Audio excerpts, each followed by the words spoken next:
రేఖ, నువ్వు చాలా అందంగా ఉన్నావు, కానీ నేను నీకు చెప్పలేకపోయానంతే. నేను రాఘవ్కి చెప్పి తీరాలి. శైలజ నా రూమ్లో నా మెడిసిన్స్ చూస్తుంది అని. రాఘవ్, అమ్మా రామా. నేనేం డిస్టర్బ్ చేయలేదు కదా? లేదమ్మా, నేను నిన్న పార్టీ ఫొటోస్ని చూస్తున్నాను. అలాగా? రామా కూర్చో.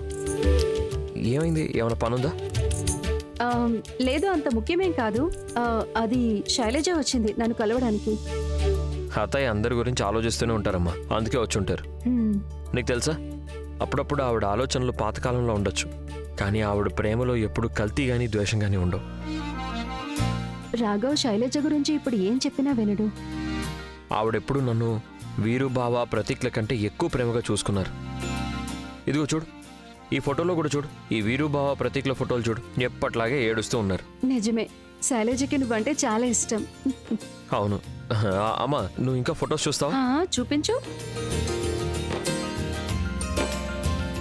ఇది చూడు, ఈ ఫోటోలో నీ ముఖం అంత సంతోషంగా ఉన్నట్టు లేదు, శైలజతో ఉన్న ఫోటోలో ఉన్నట్టుగా. ఈ ఫోటో చూస్తే ఎలా ఉందో తెలుసా? ఎవరో నీకు ₹1,00,000 ఇచ్చినా నేను నవ్వను అన్నట్టు పెట్టావు. రాఘవ్,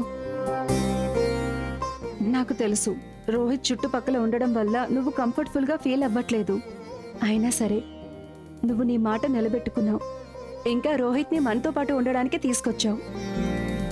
నేను నిన్న పార్టీలో కూడా నోటీస్ చేశాను, నీలో చెలరేగుతున్న తుఫాను.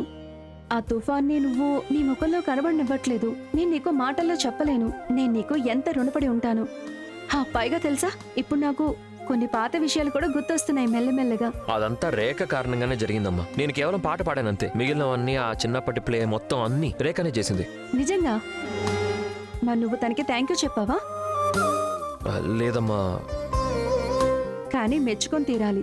రేఖ నీ గురించి ఎంత ఆలోచిస్తుందో, తను నీ గురించి ఎంత కేర్ తీసుకుంటుందో, ఇంకా అవి చెప్పడంలో చూపించడంలో రెండింట్లోనూ తను నీకంటే చాలా బెటర్.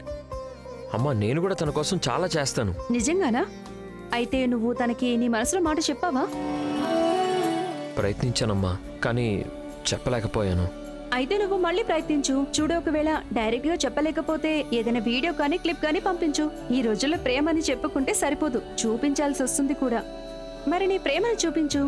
అమ్మా, ఎలా చూపించాలి? తన దగ్గర స్మార్ట్ ఫోన్ కూడా లేదు, తనంత ఓల్డ్ ఫ్యాషన్డ్. అయితే తనకు నువ్వు ఇచ్చేయి. అమ్మా, ఆ ప్రయత్నం కూడా చేశాను, కానీ అందులో కూడా ఫెయిల్ అయిపోయాను. అయితే ఏమైంది? మళ్ళీ ప్రయత్నించు. చూడు, నువ్వు రేఖని నాన్న మాటలు అన్నావు. నువ్వు తనతో చాలా తప్పుగా ప్రవర్తించావు. అయినా సరే తను నీకు దూరంగా ఉండలేకపోయింది. తను ఇప్పుడు కూడా నీతో పాటే ఉంది కదా. దీని అర్థం తను నీతో చాలా డీప్ గా ముడిపడిందని. కమాన్ అమ్మా, నేను మరీ అంత చెడ్డవాడినేం కాదు. కానీ ఇంతకంటే కొంచెం మంచిగా ఉండొచ్చు. సరే, ఇప్పుడు నా కొడుకులా మాట్లాడావు. నువ్వు నన్ను మళ్ళీ అలా పిలవగలవా అమ్మా? సబాష్ నా బంగారు కొండ, నా కొడుకు.